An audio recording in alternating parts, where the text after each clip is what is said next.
አሁን እኛ እዛ ግሩፕ ፈጥረን ነበር፣ 7 ሆነን ግሩፕ ፈጥረን ነበር። አቡ ደስ ስንል ብታይ አብረን ነው የምንበላው፣ አብረን ነው ልብስ የምናጥበው ምናምን። ምግብ ሲመጣልን ሁሉንም የቤተክርስቲያን ምግብ እሑድ ይገባልናል፣ እንጀራ ምናምን። እሱ ሲመጣን አብረን ነው የምንበላው፣ ቡና እናፈላለን ምናምን።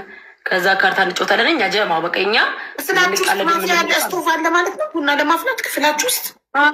አቡይ ተይ እስኪ በጣም ትኩስ ቡና የምንጠጣው እሳት አይገባም።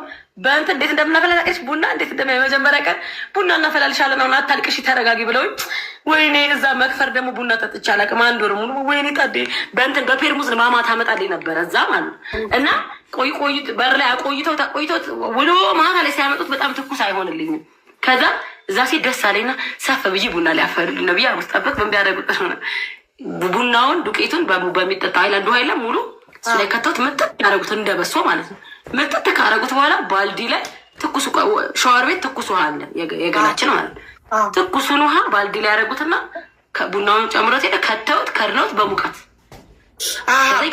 ውሃ ሙቀት ሀይላንዱ ይከተትና ከዛ ውሃው ሙቀቱ እንዲያሞቀው ያደርጋል።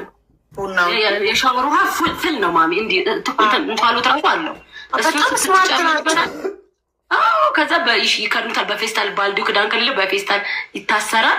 ከዛ በኋላ ይሞቃል። ጠዋትም ንስካፌ የምንጠጣውም እንደዛ ነው፣ ቡናም እንደዛ ነው የምንጠጣው። እንግዲህ ያመጣላቸው አንቺ ግን ችግር ሁሌ መፍትሄ ያመጣላሽ።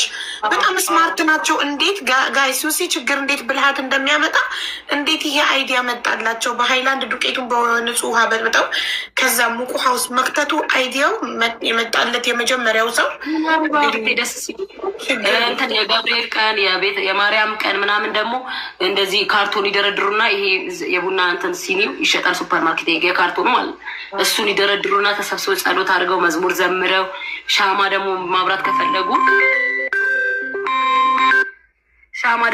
ከፈለጉ ሶፍት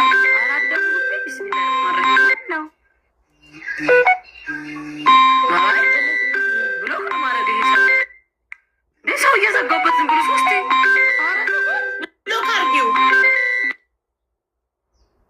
ሲያሳዝኑ። አዎ ግን ችግር ግን አያችሁ እንዴት ብልሃት እንደሚያመጣ እንመስላለሁ። ከዛሬ ሂማን አላረኩም። እንግዲህ እንደዚህ ነኝ። የተመቸው ይመቸው፣ ያልተመቸው ስክሮል ያርግ።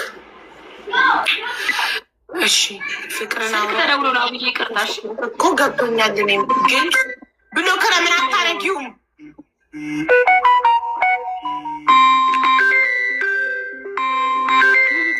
ለምን